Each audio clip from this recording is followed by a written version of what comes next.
시청자 여러분 안녕하십니까. 센 경제 현장의 임동석입니다. 금융시장이 또다시 초토화가 됐습니다. 원달러 환율이 10년 8개월 만에 1,500원대를 넘어섰고요. 코스피 지수는 세 자릿수로 되밀리고 말았습니다. 오늘 코스피 지수는 지난 주말 뉴욕 증시의 급등 소식, 에이펙 회원국 정상들의 보호무역 자제 소식에도 불구하고 33포인트가 하락한 970.14로 장을 마쳤습니다. 오늘 센 경제 현장에서는 미국 간판 기업들의 대거 파산 위기 소식, 그리고 대검찰청의 세종증권 비리 조사 진행 상황을 자세히 알아보도록 하겠습니다.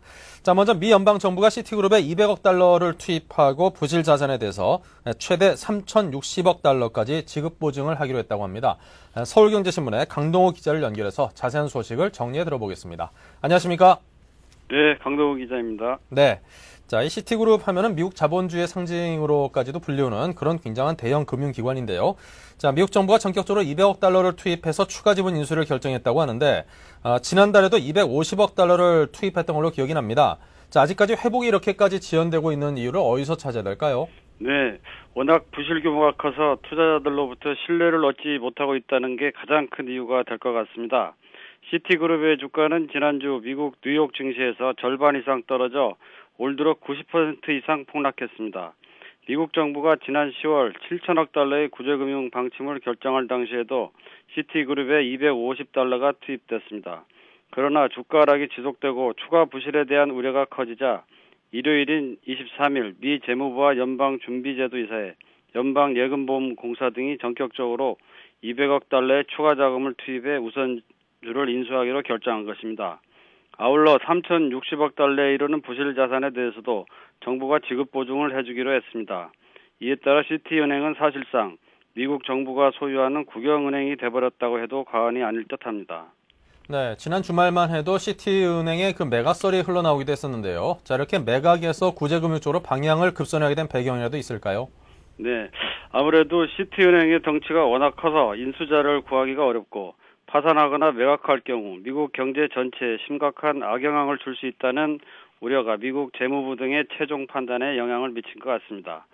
시티그룹은 전 세계 106개국의 거래 고객 구자수가 2억 개에 이르는 금융제국으로 잘못될 경우에 미국뿐 아니라 글로벌 금융시장에도 큰 타격을 줄 것으로 예상돼 왔습니다.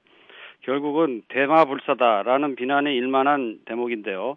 이 같은 사례는 이미 미국 최대 보험사 AIG의 경우에서도 확인된 바 있습니다.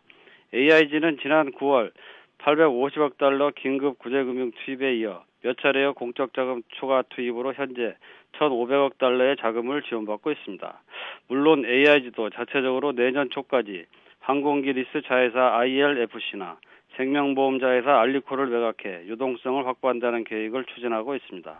네, 사실 그 직원만 해도 전 세계 한 45만 명이나 된다고 하니까 엄청나게 큰 기업이죠. 네. 자, 미국의 간판 기업 가운데 GM, 포드, 크라이슬러, 이제 이른바 자동차 빅3로 불리는 이 기업들조차도 지금 굉장한 위기에 몰려 있다는 그런 분석이 지배적이던데요. 네, 그렇습니다. 이들 세 회사는 최근 경기 침체로 판매가 위축되면서 현금이 고갈돼 앞으로 몇 개월도 버틸 수 없다는 진단이 나오고 있습니다. 급기야는 GM 이사회가 지난 주말 닉 웨거너 CEO의 공식 입장과는 달리 파산보호 신청도 고려한다고 밝혀서 미묘한 파장이 일고 있습니다. 현재 이들 빅3는 업계에 250억 달러 규모의 자금 지원을 요구하고 있지만 이들 회사의 경영진이나 노조가 워낙 방만경영을 일삼아왔기 때문에 여론의 흐름이 좋지 않습니다. 현 집권당인 공화당이나 백악관의 부시 행정부도 이 같은 여론을 의식해 이들에 대한 구제금융을 반대하고 있습니다. 차기 정부를 구성할 오바마 대통령 당선인도 이들 회사의 상징성이나 파급력을 감안해 자금을 지원해야 한다고 주장하면서도 인력 감축, 구조조정 등 자구 계획안을 먼저 제출하라고 조건을 붙였습니다. 다음 달 2일에 빅3가 자구 계획안을 제출하면 미 의회가 다음 달 8일 구제금융 지원 여부를 최종 결정하게 되는데요. 제출될 자구안의 내용과 강도에 따라서 올해 설립 100주년을 맞는 세계 최대 자동차 회사인 GM 등 자동차 3사의 운명이 갈릴 것으로 보입니다. 네, 이 세계 자본주의를 상징하는 이런 거대한 기업들이 이런 위기에 몰려 있다는 게 참 어떻게 보면 현실감이 안 납니다. 그만큼 지금의 위기가 굉장히 심각한 것이라는 반증이겠죠. 자, 지금까지 서울경제신문 강동호 기자와 이야기 나눴습니다. 고맙습니다. 네, 감사합니다. 네. 자, 글로벌 금융위기로 인해서 국내외 경제 여건들이 상당히 어렵습니다. 자, 정치권 또한 예외가 아니라고 하는데요. 자, 서울경제신문의 권대경 기자 스튜디오에 모셨습니다. 어서 오십시오. 예, 안녕하세요. 네. 자, 정치권 역시 지금 이 경제 한파의 그 영향을 톡톡히 받고 있다고 하는데요. 어떤 내용인가요? 네, 국회의원들도 최근 이른바 자금난을 겪고 있습니다. 네. 국회의원이 그 국회 사무처로부터 지원받는 수당과 경비 외에 일반 유권자들로부터 정치 후원금을 받아 의정 활동을 하게 되는데요. 이 후원금이 예년 같지 못하다는 겁니다. 유권자들이 어려워진 경제 여건으로 인해 지갑을 열지 않고 있다는 것이죠. 네. 사실 내 먹고 살기도 힘든데 누군가를 후원한다는 건 굉장히 어려운 일이죠. 자, 그렇다면 정치 후원금이란 게 한 어느 정도까지 모금이 가능한 건가요? 네, 과거 정치 자금이라 하면 대부분 검은 돈을 생각하게 됩니다. 네. 뭐 사건, 사고도 많았습니다. 이러한 고비용 저효율의 정치 구조를 개선하고 정치 생산성을 높이는 동시에 정치 문화의 투명성을 높인다는 목적하에 지난 2004년 오세훈법으로 불리는 정치관계법 개정안이 발효되게 되는데요. 이로 인해 후원금의 모금 방식이 크게 바뀌었습니다. 따라서 현행 정치자금법상 국회의원 1인이 한 해에 모금할 수 있는 후원금은 1억 5천만 원입니다. 단 재선 이상 지역구 의원의 경우 선거가 있는 해에는 3억 원까지 가능합니다. 네. 그런데 경제위기가 닥친 탓에 최근 국회의원별로 차이가 있습니다만 이런 어려운 정치인의 경우 대략 전체 모금 가능액의 3분의 1이나 4분의 1 정도만 모금된 것으로 알고 있습니다. 네. 자, 그렇다면 이런 후원금은 어떤 방식으로 모금이 되고 또 어떤 용도로 이렇게 사용이 되는지요? 네, 10만 원 이하 정치 후원금은 연말 정산을 통해서 전액 돌려받을 수 있게 돼 있습니다. 네. 따라서 이맘때가 되면 각 의원실은 후원금 모금에 발벗고 나서게 되는데요. 주로 후원금은 정치 활동하는 정당이나 국회의원들이 모금할 수 있는데 신용카드나 계좌 이체 또는 카드 포인트 기부 등의 방법으로 이루어집니다. 개인은 최대 500만 원까지 가능하지만 법인 명의의 정치 후원금 기부는 법으로 금지되어 있습니다. 이렇게 모금한 후원금은 지역구 의원의 경우 의정보고서 작성과 배포, 정책 토론회 개최, 입법 활동에 따른 각종 자료조사와 세미나, 그리고 공청회, 또 교통비와 식대 등으로 사용됩니다. 단 의정보고서는 지역구가 없는 비례대표원에게는 해당되지 않습니다. 네. 자, 이렇게 모금이 어려운 만큼 후원금을 모금하는 그런 방법도 굉장히 다양해지고 있다고 하던데요. 어떤 새로운 방법이라도 많이 생겼나요? 네, 일부이겠습니다만은 사정이 좀 어려운 정치인이나 그 정당의 경우 자칫 불법 모금의 유혹에 빠지기 쉽습니다. 설사 반드시 불법은 아니더라도 국회의원 개개인이 입법기관인 만큼 자신의 권한을 이용하는 경우가 들어 있습니다. 예를 들어 국회의원이 속한 상임위원회 소속 피감기관을 은근히 압박하는 것인데요. 네. 실제로 국정감사 기간 동안 피감기관 임원을 정인으로 세우겠다고 이름장을 놓아서 후원금을 내도록 하는 등 그런 사례들이 있는 것으로 알고 있습니다.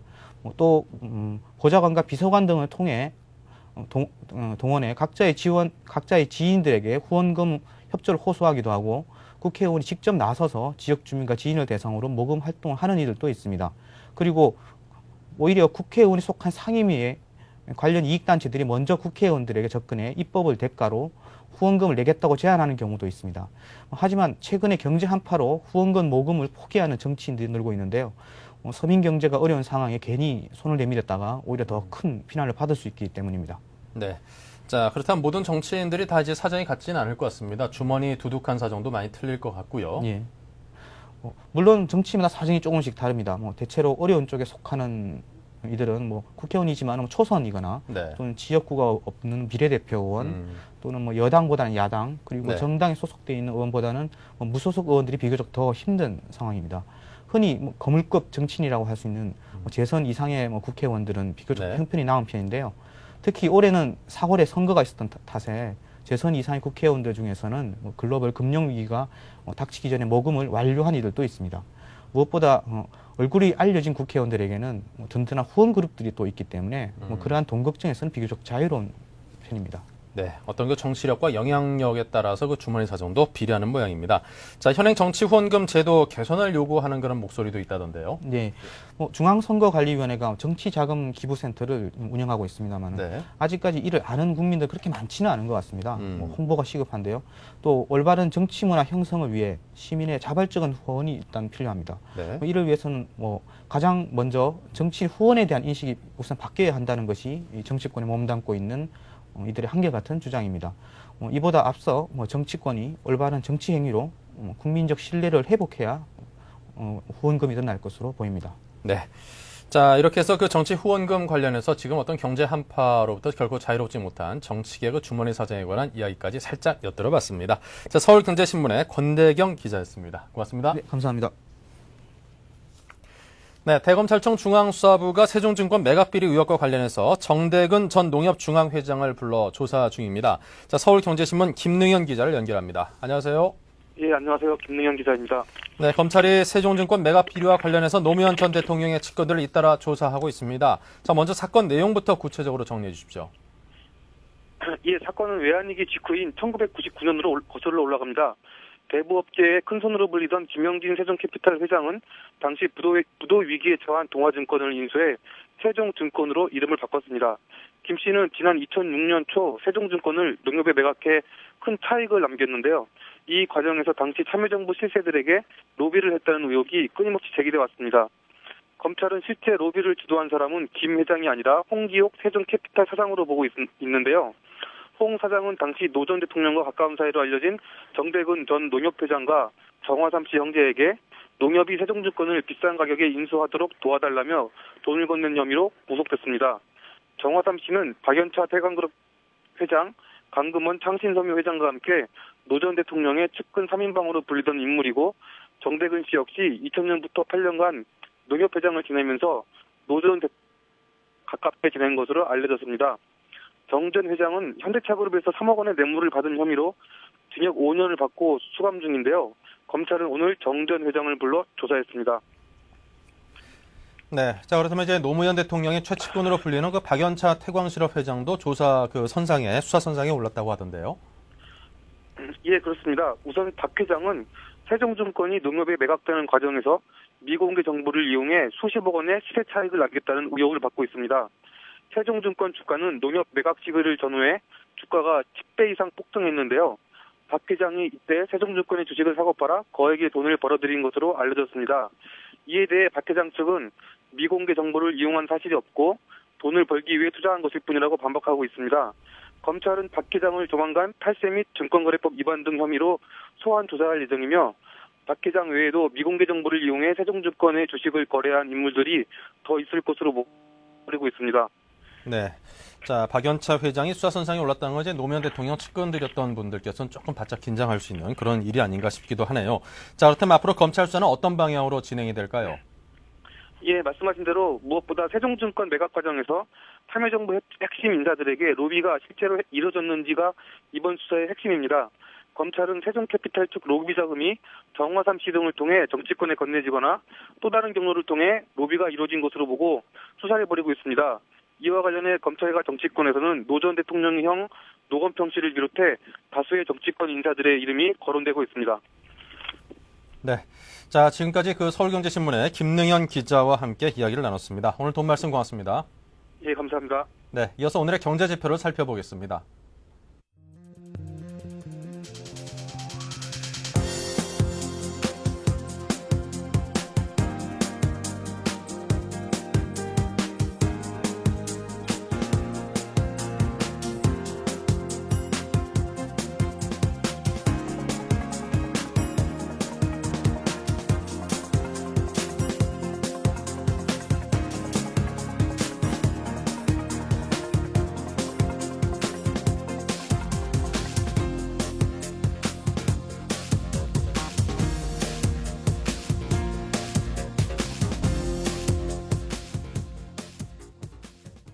네, 이어서 오늘의 증시 마감 상황을 알아보도록 하겠습니다. 서울경제신문 증권부의 박혜욱 기자 전화 연결돼 있습니다. 안녕하십니까? 네, 안녕하세요. 네, 먼저 오늘 마감 시황부터 정리해 주십시오. 네, 코스피 지수가 비교적 큰 폭으로 하락했습니다. 24일 코스피 지수는 전날보다 33.59포인트 내린 970.14포인트의 장을 마치며 하루 만에 다시 천선을 내줬습니다. 지난주 뉴욕 증시 급등에도 불구하고 하락 출발했던 지수는 장중간 때 상승 반전이 나오며 상승 기대감을 부추겼지만 2,224억 원에 달하는 대규모 프로그램 순매도가 나오면서 하락 반전했습니다. 이 밖에 외국인과 기관은 각각 848억 원, 515억 원 순매도했고 개인만이 1,292억 원 저가 매수에 나섰습니다. 대부분의 업종이 내린 가운데 은행주의 급락이 특히 눈에 띄었는데요. 미국 최대 은행이던 시티그룹의 주가가 최근 급락해 16년 만에 최저치로 떨어지자 투자 심리가 급속히 악화됐습니다.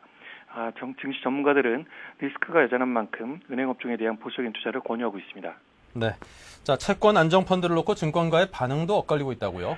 네, 한국은행이 채권 안정펀드에 최대 5조 원을 지원키로 한 것에 대한 시장 평가가 분분합니다. 일단 긍정적으로 평가하는 쪽은 지원 규모가 시장 예상치를 웃돌아 신규 유동성을 공급한다는 점에 높은 점수를 주고 있는데요. 반면 한쪽에서는 추진 방식에 아쉬움을 표하고 있습니다. 한국은행은 직접 펀드에 참여하는 게 아니라 은행을 비롯한 금융회사의 유동성을 지원하는 방식으로 펀드 운영을 추진키로 했는데요. 한국은행은 채권 안정펀드에 참여하는 금융기관을 지원하는 재원을 국고채 단순 매입, 통한증권 중도 환매 등을 통해 마련키로 했습니다. 금융기관 입장에서는 유동성이 좋고 무위험인 국고채, 통한증권을 한은에 팔고 대신 펀드 조성 자금으로 회사채 등 위험성 자산을 사들여야 하기 때문에 자산 건전성에 부담을 느낄 수밖에 없습니다. 전문가들은 이 같은 점을 들어 제한 펀드가 시장에 미치는 효과가 그리 크지 않을 것으로 예상하고 있는데요. 한 전문가는 금융기관에 대한 추가적 부담도 있으며 원달러 환율에 대한 정부의 추가 정책도 필요한 상황이라 이번 조치가 부양책이긴 하지만 주식시장 움직임에는 영향을 미치는 것은 미미할 것이라고 예측하고 있습니다. 네. 자, 그리고 은행과 증권사가 이제 펀드 판매 보수를 내리고 있는데요. 이를 두고 생색내기에 불과하다는 또 그런 지적 아닌 비난도 또 있더라고요. 네, 최근 들어 은행과 증권사 등 펀드 판매사가 줄줄이 판매 보수 인하에 나서고 있는 가운데 판매사의 이런 행동이 생색내기에 불과하다는 지적이 나오고 있습니다. 펀드 판매사들이 계열 자산운용사의 단독 펀드에 대해서만 판매 보수를 인하하고 있기 때문인데요. 모든 단독 펀드는 계열사 유무와 상관없이 판매사의 의지만 있으면 약관 변경으로 쉽게 판매 보수를 내릴 수 있습니다. 이 때문에 여타 단독 펀드 투자자들의 불만이 가중되고 있는 상황인데요. 펀드 판매사들이 계열사의 단독 펀드만 판매 보수를 인하하는 것은 보수 인하에 따른 수익 감소를 막기 위해서입니다. 주요 판매사인 시중은행들은 계열사 단독 펀드보다 여타 운용사의 단독 펀드 규모가 큰 것이 보통이기 때문입니다. 자산운용사의 한 관계자는 고통분담 차원에서 보수를 인하한다는 판매사들이 정작 수익 훼손을 최소화하는 데만 열을 올리고 있다고 꼬집었습니다. 네, 그렇군요. 자, 박희옥 기자 오늘 말씀 잘 들었습니다. 네, 수고하십시오. 네, 지금까지 오늘의 증시 마감 상황을 정리를 해봤고요. 생경전장 잠시 후 이어서 뉴스 단신을 정리해드리겠습니다.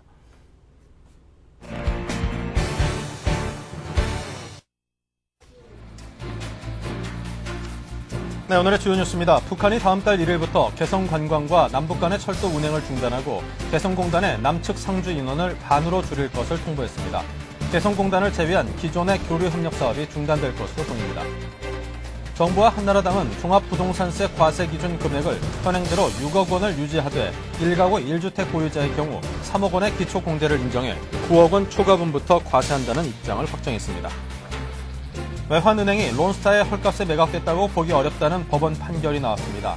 외환카드 주가 조작도 무죄 판결을 받은 상태라 외환은행 재매각 작업에 탄력이 붙을 전망입니다. 미국 연방정부가 시티그룹에 200억 달러를 투입하고 부실 자산에 대해 최대 3,060억 달러까지 지급 보증하기로 했습니다. 미 정부는 지난달 시티그룹에 250억 달러를 투입했습니다.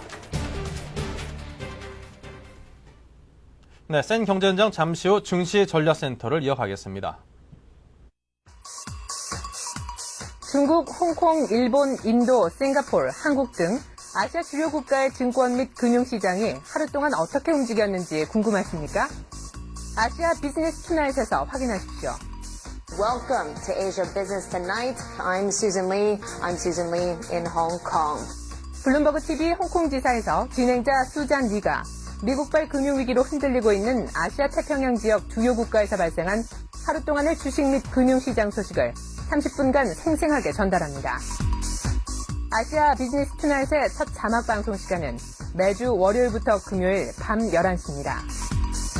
유럽까지 번진 세계 경제 위기 상황까지 세계 경제 전체를 30분 내 한꺼번에 브리핑 받을 수 있는 아시아 비즈니스 투나잇. 서울경제TV에서만 자막 방송으로 보실 수 있습니다. 서울경제TV 지금까지 국내 경제 뉴스 줬는데 급급해 국제 흐름에는 밟지 못하셨다고요?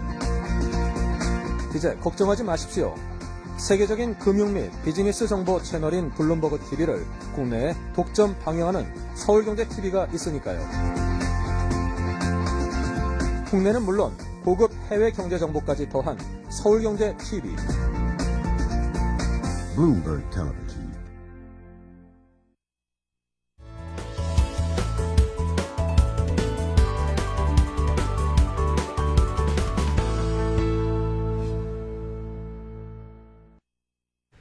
네, 증시 전략센터를 시작하겠습니다. 메리츠증권의 박진 지점장, 하나대투증권의 최석훈 부장 두 분 모셨습니다. 안녕하십니까? 안녕하십니까? 네, 먼저 박진 지점장님, 오늘 새로운 한 주가 시작이 됐습니다. 하지만 증시는 내내 혼조세를 보이면서 급락을 하고 말았는데요. 자, 먼저 오늘 장 정리부터 시작하도록 하죠. 네, 한마디로 가이트너 주가라고 할 수 있었는데요. 지난 주말 뉴욕 증시는 티모시 가이트너 뉴욕 연방은행 총재가 차기 정부의 재무장관에 기용될 것이라는 보도가 나오며 장 마감 30분을 남기고 다우지수가 500포인트 가까이 급상승하면서 이틀 연속 급락세를 마무리하였습니다. 다우지수는 6.54% 오르며 8,000선을 회복하였고 나스닥도 5.18% 급등하였습니다. 반면 시티그룹의 매각이나 분할은 없을 것이란 총수의 발언에 실망해서 시티 주가는 급락했으며 JP모건, 뱅크 오브 아메리카 등 금융주는 상승 랠리에서 소외되는 모습이었습니다. 주간으로는 미 자동차 빅3의 생존 여부에 대한 불확실성, 각종 경제지표 악화, 금융위기 지속 우려 등으로 다우는 5.3%, 나스닥은 8.7% 하락하였습니다. 그러나 차기 미 정부에 대한 기대감이 가이트너 기용에서 알 수 있었듯이 앞으로 있을 개각이 증시에는 호재로 작용할 것이란 확신을 높여주었다고 분석할 수 있겠습니다. 한편 국내 증시는 지난 주말 극적 반전에 성공하며 미국발 호재로 오늘도 상승 분위기를 이어가는 듯 하였으나 외국인 매도와 기관 프로그램 매도 압력을 이기지 못하고 코스피는 전일비 3.35% 하락하며 970선에 턱걸이했고 코스닥은 1.94% 하락하며 280선에 마무리하였습니다. 업종별로는 의약업종을 제외한 전 업종이 동반 하락한 가운데 기계, 건설, 금융업종의 하락이 비교적 큰 편이었습니다. 장중 미 정부의 시티그룹 지원 보도로 나스닥 선물이 상승하며 채권 안정펀드 지원 등 호재 속에 코스피가 플러스를 나타내기도 하였으나 장 막판 프로그램 매물을 이기지 못하고 결국 하락하고 말았습니다. 금강산에 이은 개성 관광 금지 등 남북한 긴장 고조와 환율 1,500원 돌파도 투자 심리를 얼어붙게 하는 요인이었다고 볼 수 있겠습니다. 네. 자, 이렇게 해서 오늘 장에 대한 정리를 쭉 해봤습니다. 자, 그럼 최석훈 부장님께서는 내일 장 전망을 해주셔야죠. 일단 지난 주말에 이제 급등의 배경이 급반등한 부분들이 오늘 지난 주말 미국 증시의 급등을 이제 선반영 측면이 있었다라고 이렇게 볼 수 있겠고요. 네.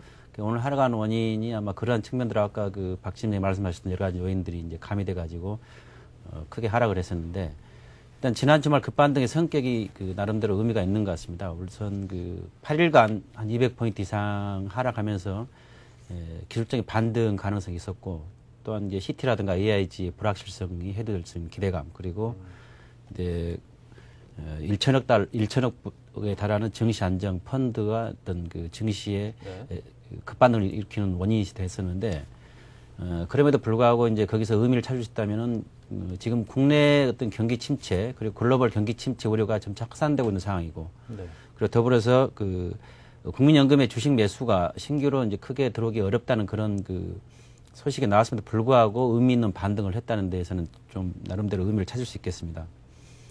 일단 지난번부터 계속 말씀드린 지금 증시 안정 여부 이 부분들이 지금 중요한 포인트인데 아직까지도 증시가 상당히 불확실성 속에서 좀 불투명한 그런 장세가 진행되고 있는데 일단 우선 각종 증시 변수가 지수의 상방 또는 하방을 상당히 강하게 때리는 그런 장세가 지금 진행되는 국면이라고 판단합니다.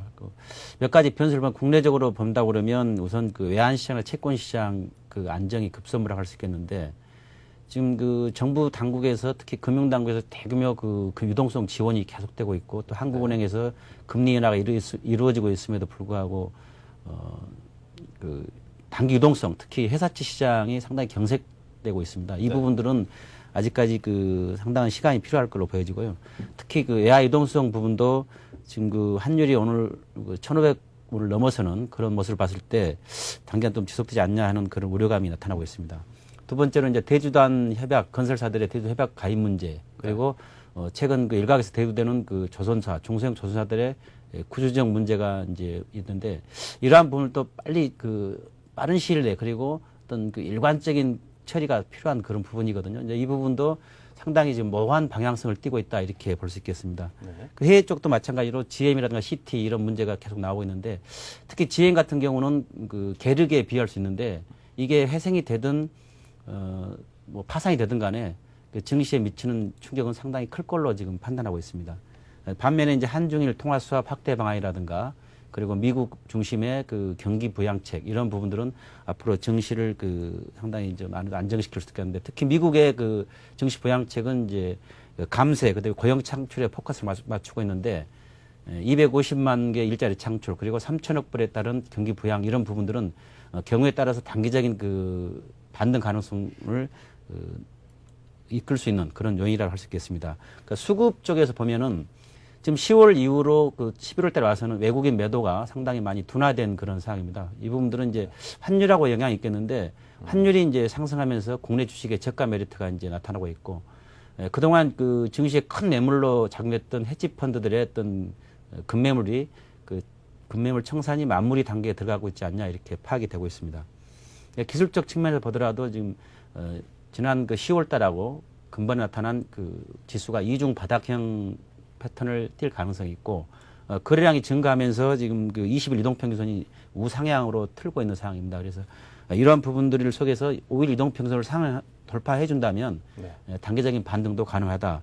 다만 그 일봉 캔들 차트가 상당히 점차 낮아지고 있다. 그리고 주봉상의 추세가 아직까지는 다소 좀 미확정적이다. 이런 부분들은 잠깐 우려가 된다고 할 수 있겠습니다. 더불어서 오늘 발표된 아까 박 지점장 말씀하셨던 채권 안정펀드에 대한 한국은행 5조 지원금이라든가 금일 나왔던 C2그룹에 대한 미국 정부의 지원들 이런 부분들은 상당히 증시의 호재성 재료에도 불구하고 오늘 종가가 최저가에서 끝났다는 부분들은 아직까지 불안 심리가 크게 작용하는 상황이다 이렇게 볼 수 있겠고 더불어서 금주에 나타날 수 있는 미국의 그 주가 변화는 특히 이제 주택 관련 지표와 그다음에 소비 관련 지표가 크게 작용할 걸로 보여집니다. 그 중에서도 주택 관련 지표가 상당히 크게 이제 작용할 것인데 주택 관련 부분들의 지표 호전이 결국은 미국 증시에 의미 있는 그 바닥 또는 반등을 야기할 그런 부분이라 할 수 있겠습니다. 결국은 그 지금은 단기 재료나 수급에 의해서 상당히 민감하게 그 불확실성이 큰 상황이기 때문에 단기적인 매매 그리고 저점 매수에서 당일 매도하는 그런 전략이 당분간은 또 유효할 전략이라고 판단이 되고 있습니다. 네. 자, 그렇다면 이제 두 분의 그 포트폴리오를 들어볼 시간인데요. 자, 박진 지점장께서는 지금 현재 투자 전략을 어떻게 갖고 가고 있습니까? 네, 오늘 그 포트폴리오는 한진 30%, 중해제약 20%, 현금 50%로 구성을 했는데요. 요즘 뭐 장이 안 좋은 관계로 뭐 현금 보유 비중을 좀 50%로 하고 있습니다. 오늘도 뭐 급등락하는 장세를 연출했듯이 지수가 이렇게 급등락할 때는 중장기적으로 가져가는 종목도 있어야 되겠지만 단기적으로 현금을 보유해서 단기적으로 그 증시가 급락했을 때 뭐 증권주라든지 이제 금융 지수 관련주들로 들어갈 수 있는 현금을 확보하는 것도 좀 필요하다고 생각합니다. 우선 그 한진부터 말씀드리자면 이 종목도 세 가지 포인트로 요약할 수 있습니다. 첫 번째는 그 택배 사업 수익성 개선에 따른 실적 호전인데요. 3분기 매출액은 2,191억으로 전년 동기 대비 9.3% 증가했고 영업이익도 전년에 63억 적자에서 84억 흑자로 전환했습니다. 택배 부분 영업이익은 3분기 16억을 기록했는데요. 이는 전년비 대비해서는 60%, 전분기 대비해서는 무려 100% 증가한 것입니다. 이와 같은 실적 호전은 그 택배 박스당 단가 인상 노력의 결실이라고 보여지고요. 3분기를 기점으로 화주들과의 계약이 대부분 재갱신되어서 4분기 이후 택배 단가 인상에 따른 이익 구간이 본격화될 것으로 보입니다. 두 번째는 항운 노조 상용화에 따른 하역 부문 비용 절감 효과인데요. 3분기 하역 부문 역시 28억의 영업이익을 달성했는데 이는 2007년 1분기를 부산항을 필두로 하반기에 평택항, 인천항으로 항운 노조 상용화가 확대 실시되면서 동사의 하역 부문 실적 개선이 이루어졌기 때문이라고 볼 수 있습니다. 작년 3.1%에 불과했던 영업이익률이 올해 3분기에는 6.2%까지 상승하게 되었습니다. 육상 운금 부분도 3분기 22억의 영업이익을 기록하면서 전년비 37.5% 증가를 하였습니다. 세 번째는 실적 턴어라운드에 따른 자산가치 부과 가능성입니다. 경기 둔화와 고환율 등 외생 변수에 따라서 운송업 전반의 그 이익 모멘텀이 지금 악화된 상황에서 동사의 실적 개선은 투자 메리트로 부각될 수 있겠습니다. 시장 밸류에이션 하락에 따라서 영업 가치를 하향 조정하고 부유한 대한항공 주식 등 투자 유가증권 가치도 하향 조정하면서 자산 가치를 하향 조정하지만은 그런 이러한 같은 것들을 고려하여서 목표가를 4만 원, 손절가를 24,000원 제시하겠습니다. 네. 자, 이렇게 해서 한진에 대한 의견 들어봤고요. 자, 다음에는 중해제약을 여쭤보겠습니다. 지수 오늘 지수 하락하면서도 중해제약은 막판에 플러스로 끝났는데요. 동사의 포인트는 한마디로 불확실성 해소에 따른 장기 수익성 개선 기대라고 볼 수 있겠습니다. 첫 번째 원가 부담에 불구하고 견조한 매출 성장을 이룰 수 있다는 것인데요. 3분기 매출액은 1,108억으로 전년 동기비 12.4% 증가했고 영업이익은 70억으로 2% 증가했습니다. 여기서 수행 매출은 7% 성장하면서 전분기 대비 개선되었고 전문의약품 부문은 전분기 대비 좀 둔화되는 모습이었습니다. 영업이익은 환율 상승에 따른 원가 부담 증가로 둔화되었고 영업이익률도 수액사업 수익성 악화로 하락하였습니다. 두 번째, 리바로 약가 인하로 불확실성 해소 기대 및 법인세 절감 효과인데요. 4분기 매출액은 1,107억으로 전년비 17.9% 증가가 예상되지만은 환율 상승에 따른 원가 부담은 지속될 전망입니다. 반면에 고지혈증 치료제인 리바로는 3년 이내 생존율 데이터를 제대로 제출을 전제로 21.46% 약가 인하가 결정되면서 이에 따른 불확실성은 제거되었으며 향후 2010년까지 공장 이전에 따른 법인세 절감 효과 등은 주가의 긍정적인 요인으로 볼 수 있겠습니다. 세 번째, 목표가는 하향하지만은 현재 주가는 매력적이라는 것인데요. 2008년 예상 EPS는 947원, BPS는 12,482원으로 현 주가를 감안할 경우에 PER은 8배, PBR은 0.6배로 장부가에도 못 미치는 현 주가는 투자 매력이 굉장히 충분하다고 볼 수 있겠습니다. PER 10배를 고려한 9,500원과 PBR 1배를 고려한 12,000원을 적용하여 현재 목표가를 11,000원에 제시하면서 손절가는 6,300원으로 제시하겠습니다. 네. 자, 이렇게 해서 박진 지점장님의 포트폴리오와 한진 그리고 중해제약 두 종목에 대한 의견을 여쭤봤습니다. 자, 계속해서 최석훈 부장님께서는 어떻습니까? 저는 기존에 이제 유지하던 포스코와 효성의 포트폴리오를 재해를 시키고 지금 이제 새로운 종목 두 종목을 편입했습니다. 네. 물론 이제 한진중공업 기존에 한번 편입했다가 지난주에 손절가 도달로 착지한 종목인데요. 네. 한진중공업과 투산인프라코를 각 25% 그리고 현금 50% 비중을 유지합니다. 네. 이제 한진중공업, 두산중공업 두 종목을 새로 편입한 부분은 투산인프라코를 새로 편입한 부분은 기존의 미국 중심 그리고 중국 중심 이 부분에서 개인적으로 미국 중심의 어떤 주가 흐름이 좋지 않겠냐라고 예상을 했었는데 최근에 미국의 경기 침체 그리고 신용 불안 이 부분들이 상당히 끝을 보기가 상당히 불확실한 상황이다. 그래서 당분간은 중국 모멘텀이 더 유효하지 않겠냐라는 판단에 한진중공업, 두산인프라코 두 종목을 편입했습니다. 네. 먼저 한진중공업을 보게 되면 3분기 실적이 이제 발표가 됐었는데 상당히 어닝 서프라이 수준입니다. 우선 매출액이 9,697억 원, 80% 성장을 했고요. 영업이익은 1,207억 원, 131% 성장을 했습니다. 순이익은 254억 원으로 74% 정도, 314% 성장을 했는데 이 부분들은 지난번에 언급했던 환해지를 하지 않은 데 따른 환율 상승의 이익을 그대로 이제 보았다라고 이렇게 볼 수 있겠고 4분기 예상 실적도 보면 역시 환율 상승 수혜를 볼 걸로 판단이 됩니다. 지난 3분기 평균 환율이 1,060원대를 유지했었는데 최근에 환율이 250원 이상 상승한 상태이기 때문에 그동안 후판 가격의 상승이라든가 외화 원자재 구매 대금이 이제 많이 상승한 부분을 감안하더라도 3분기 대비해서 한 20% 이상 성장할 걸로 판단하고 있습니다.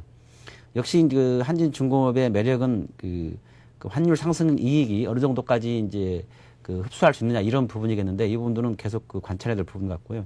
특히 이제 고부가가치선 중심으로 이제 수주를 확대하려고 R&D 투자를 집중적으로 이제 하고 있습니다. 이 부분들은 투자 효율성 제고에 상당히 도움이 되겠고 주가에도 긍정적으로 작용할 걸로 판단이 되고 있습니다.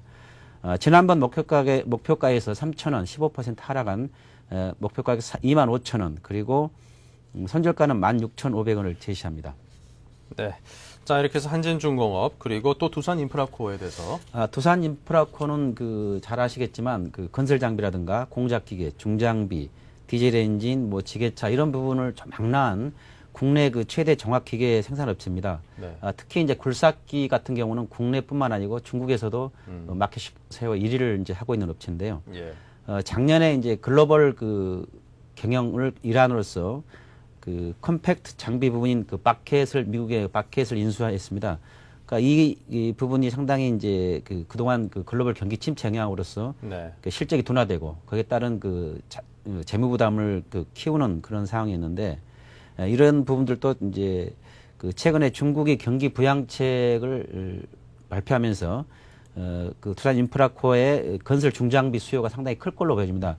그 기존의 그 자료를 보면 중국의 고정자산 투자 증가 이 부분하고 두산 인프라코어의 그 매출 증가율이 굉장히 높은 90% 0.9 이상의 상관관계를 나타나고 있습니다. 그래서 네. 이 부분들은 상당히 앞으로 그 좋은 시그널이 될 걸로 보여지고요. 그리고 이제 세계적인 건설 기계 브랜드를 보유하고 있는 그 관계로 SOC가 투자 확대가 된다면 가장 큰 수혜를 볼 수 있는 종목으로 보여집니다.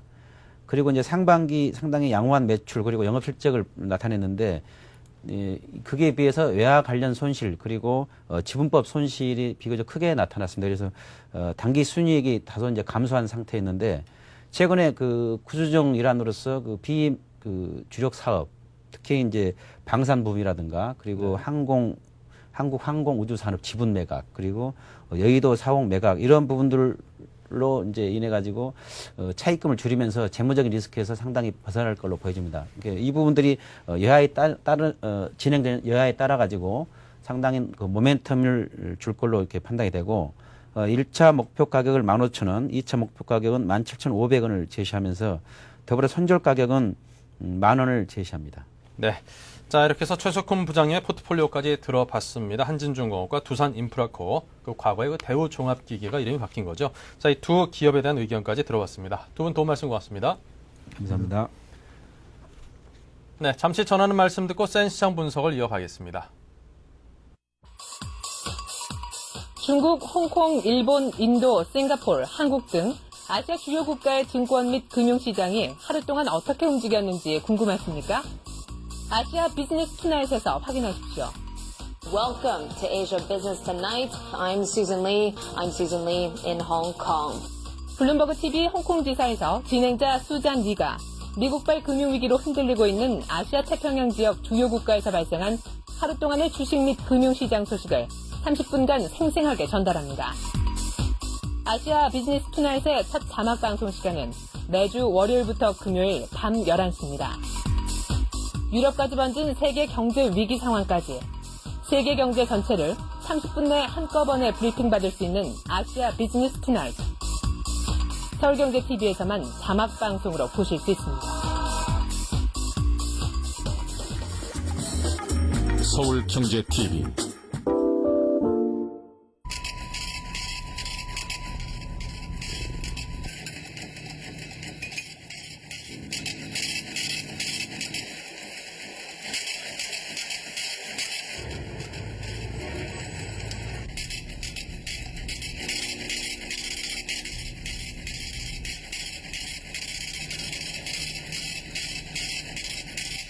에너지는 당신의 현금입니다. 공익광고협의회. 지금까지 국내 경제 뉴스 줬는데 급급해 국제 흐름에는 밟지 못하셨다고요? 이제 걱정하지 마십시오. 세계적인 금융 및 비즈니스 정보 채널인 블룸버그 TV를 국내에 독점 방영하는 서울경제TV가 있으니까요. 국내는 물론 고급 해외 경제 정보까지 더한 서울경제TV. Bloomberg Television.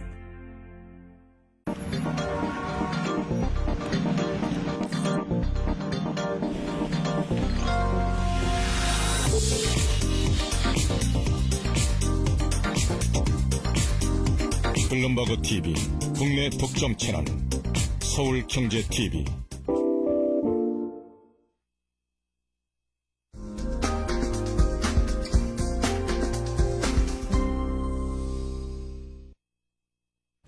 네, 전문가와 함께 시장 상황을 보다 종합적으로 분석을 해보도록 하겠습니다. 센 시장 분석 삼성선물의 이모상 과장과 함께하겠습니다. 안녕하십니까? 안녕하십니까? 네, 지난주 이미 미국은 경기 침체기로 진입해 있다. 이런 말씀을 해주셨는데요. 자, 일본 역시 만만치 않은 것 같습니다. 7년 만에 다시 경제 혹한기가 찾아왔다고 보도가 되고 있는데요. 최근 글로벌 경제 동향에 대해서 먼저 쭉 정리를 해보도록 하지요. 예. 지난주 일단 2주 전에 글로벌 미국 경기가 이미 경기 침체기로 진입했다는 말씀을 드린 적이 있습니다. 다음 차트 1의 IMF의 2009년 경기 전망 수정치 내용을 보시게 되면요. 네. 일단 미국과 유럽, 일본 같은 경우는 경기 침체는 이미 기정사실화가 된 상황이고 파란색 같은 경우가 원래 수정하기 전에 어떤 2009년 전망치입니다. 그리고 빨간색이 수정한 이후인데 선진국 전체적으로 보면 마이너스 0.3%를 예상하고 있고요. 그리고 미국, 유럽, 일본 모두 마이너스 성장률이 예상이 되고 있습니다. 다만 이머징 국가들 같은 경우는 하향 수정은 되었습니다만 플러스 5.1%로 결국 내년 2009년도 경제 성장은 이머징 국가들이 이끌어 나가야 하는 그런 상황이 되고 있습니다. 그리고 다음 차트 2번을 보시게 되면 선진국과 이머징 국가 간의 성장률 격차가 벌어지고 있는 것을 아실 수가 있는데요. 실제로 아래쪽에 어드밴스드 이코노미즈라고 되어 있는 게 선진국 국가들인데 거의 한 60년대 이래 처음으로 마이너스 성장률을 기록할 전망입니다. 네. 자, 그렇다면 이제 향후 각국의 정책 대응 방향도 그에 따라서 많이 달라질 것 같은데요. 어떤 방식으로 진행이 될 걸로 예상을 하십니까? 네. 일단 기본적으로는 재정 지출의 확대와 그리고 금리 인하가 계속 지속이 될 것으로 예상이 됩니다. 특히 오바마 당선자 같은 경우는 이미 언론에 많이 보도가 되었습니다만은 기존의 7천억 달러에 달하는 구제금융안 이외에도 최저 1,500억 달러 그리고 많은 경우에는 한 4천억 달러의 재정 지출을 확대할 가능성이 높아지고 있습니다. 그리고 중국 같은 경우 2년 동안 4조 위안 우리 돈으로 거의 한 810조 원을 갖다 투자할 예정이고요. 유럽 같은 경우도 지난주에 발표된 내용을 보게 되면 1,300억 유로 우리 돈으로 거의 240조 원을 갖다가 투자할 계획을 지금 세우고 있는 상황입니다. 따라서 일단 글로벌 공조 움직임 자체는 가시화되고 있는 상황입니다. 다만 이 같은 재정 지출 확대가 미국의 어떤 재정 적자에 부담이 될 것인가 하는 부분인데 다음 차트 3번을 보시게 되면 미국, 일본, 그리고 이탈리아, 독일 등의 공적 채무잔고가 GDP에 대해서 어느 정도 비율을 차지하는가 하는 차트입니다만 일본이나 이탈리아 등에 비해서 미국은 여전히 낮은 수준을 기록을 하고 있습니다. 따라서 아직은 재정 지출 확대 여유가 있고 이런 위기 상황 속에서는 적극적인 재정 지출 확대가 정당화될 수 있는 상황이라고 생각합니다. 네. 자, 그리고 글로벌 재정 지출을 이처럼 확대하는 데 있어서 어떤 문제점은 없을까요? 예, 현재 미국과는 달리 유럽 같은 경우는 재정 지출 확대 방안에 다소 부족한 면이 좀 있습니다. 최근에 G20 회담에서 재정 지출 확대라든지 금융 완화 그리고 자국만을 위한 보호무역주의를 도입하지 않을 것을 선언을 했습니다만 이 같은 글로벌 공조 움직임 속에서 일단 글로벌 경제 위기가 일부에서 이야기하는 대공황으로 발전할 가능성은 낮은 것으로 생각이 됩니다. 다만 미국이 이 같은 대규모의 재정 확대 정책을 쓰고 있음에도 불구하고 유럽과 일본의 경우는 지금 재정 지출 계획안은 잡고 있지만 실제로 자금이 투입되는 것이 지연이 되고 있다고 하는 점입니다. 이 같은 면에서 이번 주에 가장 중요한 유럽 쪽의 포인트라고 할 수 있는 것은 EU가 지난주에 일단 내용을 어느 정도 확정을 한 1,300억 유로에 달하는 재정 지출안이 유럽위원회에서 승인을 받을 것인지 하는 여부가 될 것으로 보입니다. 그리고 동지출 내역안에서 중요한 것은 현재 한 1,300억 유로라고 이야기는 하고 있지만 네트로 실제 순투자되는 규모가 얼마 되는지에 대해서는 여전히 좀 불확실한 부분이 남아 있습니다. 따라서 이 기존에 발표했었던 재정지출안을 포함해서 이것이 이제 1,300억 유로라면은 초반에는 어떤 주식시장의 플러스 요인이 되겠지만 나중에는 이 내용이 밝혀짐에 따라서는 상승폭이 둔화될 가능성이 남아 있다고 생각합니다. 네. 자, 글로벌 주식시장의 단기 반등세를 그래도 그나마 좀 보이고 있습니다. 앞으로도 이런 글로벌 주식시장의 단기 반등 장세가 계속 될 걸로 보시는지요? 기본적으로는 연말 미국 쪽에 이번 26일이 추수감사절입니다만은 네. 그 이후에 연말 매출이 이제 확대될 것으로 예상을 하고 있습니다. 하지만 일부 좀 비관적인 시각을 가진 분들은 전년 대비 마이너스 감소를 예상을 하고 있고요. 그리고 12월 2일까지 GM 등 빅3의 어떤 자구안을 갖다 제출할 것을 지금 의회가 요구한 상황이기 때문에 이에 따라서 공적 자금 지원 여부가 결정될 것이라고 하는 리스크 요인이 여전히 남아 있습니다. 그리고 오늘 시트에 대해서 3천억 달러의 보증과 200억 달러의 대출이 일단 결정이 되었습니다만 이 같은 대출 규모를 통해서 과연 구제받을 수 있을지 하는 부분에 대해서는 여전히 불확실성이 남아있기 때문에 시장이 일단 단기적인 반등은 보일 수 있다 하더라도 조정은 아직 끝이 난 것이 아니라고 생각을 합니다. 특히 연말 판매가 만일에 부진할 경우에는 주식시장의 추가적인 조정 가능성이 커질 수 있기 때문에 주의하실 필요가 있고요. 물론 개인 소비가 견조한 모습을 보인다면은 일단 시장에 대한 인식의 전환이 필요한 시점이 될 수 있을 것입니다. 다만 차트 4번을 보시게 되면 S&P 500의 주가지수의 월간 차트입니다만 과거 2000년 IT 버블 붕괴 이후에 한 번 정도 월간 기준으로 아래쪽에 있는 RSI 지표를 보게 되면 과매도권에 진입한 적이 있었습니다. 하지만 이 시점에 있어서도 조정이 끝나고 회복하는 데는 거의 6개월이 걸렸었습니다. 따라서 현재 과매도권역에 진입한 그 수치로 보게 된다면 2001년 말에 비교해서는 좀 큰 폭으로 이제 과매도권에 진입을 한 상황이긴 하지만 아직까지는 이런 금융시장의 불안이라든지 CT 문제 등이 남아있기 때문에 최소한 내년 상반기 아니면 뭐 길면 상반기 1분기 정도 그 실적이 발표될 때까지는 조정 장세는 지속이 될 것으로 예상을 합니다. 하지만 일단 오바마의 어떤 신뉴딜 정책이라든지 가이스너 재무장관의 어떤 구제금융안 실행에 있어서의 정책적 일관성이라든지 그리고 G20의 공조 움직임 등이 가시화될 것으로 보이기 때문에 뭐 조심스럽게 내년 1분기 실적 발표 이후에는 조금 바닥을 확인하지 않을까 생각을 합니다. 네. 자, 이렇게 해서 글로벌 경제 상황에 관해서 상세한 설명을 들어봤습니다. 삼성선물의 이모상 과장이었습니다. 고맙습니다. 감사합니다. 네, 4월 연속으로 1,500원 선에서 공방을 벌이던 원달러 환율이 결국 1,500선이 뚫리고 말았습니다. 환율의 1,500선 돌파는 이제 시장에서는 상당 부분 또 예견되었던 부분이기도 한데요. 하지만 또 심리적 마지노선이 일단 뚫리고 나니까 왠지 좀 회행한 느낌이 드는 게 이게 끝이 아니고 앞으로 좀 더 얼마나 더 올라가야 되나, 더 올라갈 것인가, 올라가고 마나 이런 생각이 들면서 이 환율에 대한 좀 불안감이 갈수록 더 커지고 있습니다. 그것이 또 시장에 반영되면서 이제 주식시장도 함께 좀 불편한 상황까지 맞고 있는데요. 글쎄요, 이렇게 외환시장이 자꾸 불편한 것은 아무래도 그 외국인 투자가들이 우리나라 내부의 어떤 그 자산에 대한 선호 현상이 갈수록 좀 줄어들고 좀 팔고 나가려는 그런 수요가 좀 몰리면서 자꾸만 환율이 좀 올라가고 있는 측면이 강하다라고 보는 그런 전문가분들이 많은 것 같습니다. 자, 환율이 자꾸 올라가다 보면 우리 서민들 입장에서 이제 물가도 자꾸 올라가게 되고 수입하는 물가들이요, 먹고 살기가 갈수록 좀 더 빡빡해지는 그런 상황이 되면서 참 이게 불편한 상황이 오랫동안 지속이 될 텐데요. 빨리 환율 시장이 좀 안정이 됐으면 좋겠습니다.